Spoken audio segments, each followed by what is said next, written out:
Welcome to the Spanish Military Hospital Museum. Behind me is an exact reconstruction of Hospital East that stood here during the Second Spanish period, which runs 1784 through 1821. Across the street would have been Hospital West of the military complex. Sadly, that burned to the ground in 1811. Our Hospital East was reconstructed in 1964.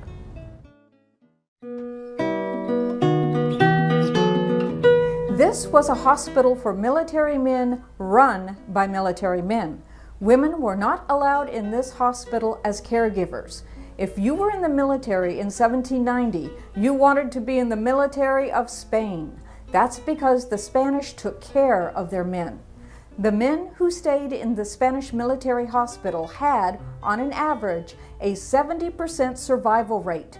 That means 10 soldiers went in, 7 came out alive. In a British military hospital, the survival rate was 30%. 10 soldiers went in, only 3 came out alive. So why was the Spanish survival rate so high? We can thank the Moors. Around 700 AD, the Moors, who came from northern Africa, invaded Spain. As practices of the Islamic faith, the Moors brought with them a cultural tradition of hand-washing and general cleanliness, as well as a vast knowledge of plants and a respect for the sick and dying. The Moors set in place basic practices and rules for physicians and surgeons. They welcomed other cultures into Spain, who in turn brought their knowledge and traditions of healing. By the time the Moors left in 1492, Spain was more advanced in medical care and knowledge compared to other European countries. When this hospital came into being in 1784, many rules and regulations were already set in place by Spain regarding the care of military sick. These policies and procedures were carefully followed, and thus the high survival rate. Welcome to the ward room. In this room, the culmination of the assimilated knowledge of many cultures really shines. We can see the Royal Spanish military regulations for hospital care firsthand. Every patient has his own bed, his own commode, which is just another way of saying toilet. Those commodes were emptied and cleaned after every use, then filled with lavender, a natural antiseptic to refresh the air. Every patient had his own cup, spoon, and plate. He also had his own candle, so he was never left in the dark. Royal regulations also stated that physicians and surgeons must visit a patient twice a day, early in the morning and in the evening. As physicians went from patient to patient, they were required to wash their hands.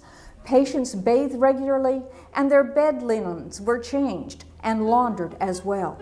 When a patient was discharged, his bed was completely stripped. The bed sack was emptied of the old straw and laundered.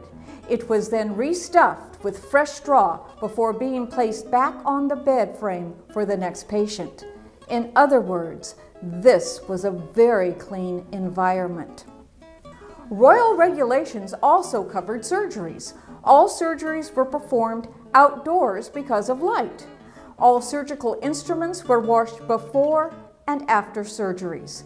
A good Spanish surgeon could remove an arm in 2 minutes and a leg in 3. And keep in mind, all procedures were done without anesthesia. This is the apothecary. It's sort of like what you might call a pharmacy today. But remember, this is a medical facility in a Spanish colonial outpost in 1790. Most supplies were brought by ship. If a ship did not arrive, the apothecary or pharmacist would have to make do with what he could find. Many times, he listened to the native peoples in the area, seeking advice from the knowledgeable elders as to their remedies for ailments passed down and interwoven into their culture. And most times, these remedies worked. Take a close look at these bottles and what's inside of them. In the 1700s, the apothecary used natural ingredients. By now, I hope you're beginning to see how it took many cultures with their own unique knowledge and traditions to bring medical care to the standard that is demonstrated in this museum. The Muslim Moors, the Eastern European Jews, the Spanish Catholics, and finally the Tomoquan native peoples were all willing to share their knowledge that ultimately saved the lives of military men in this far-off outpost called St. Augustine.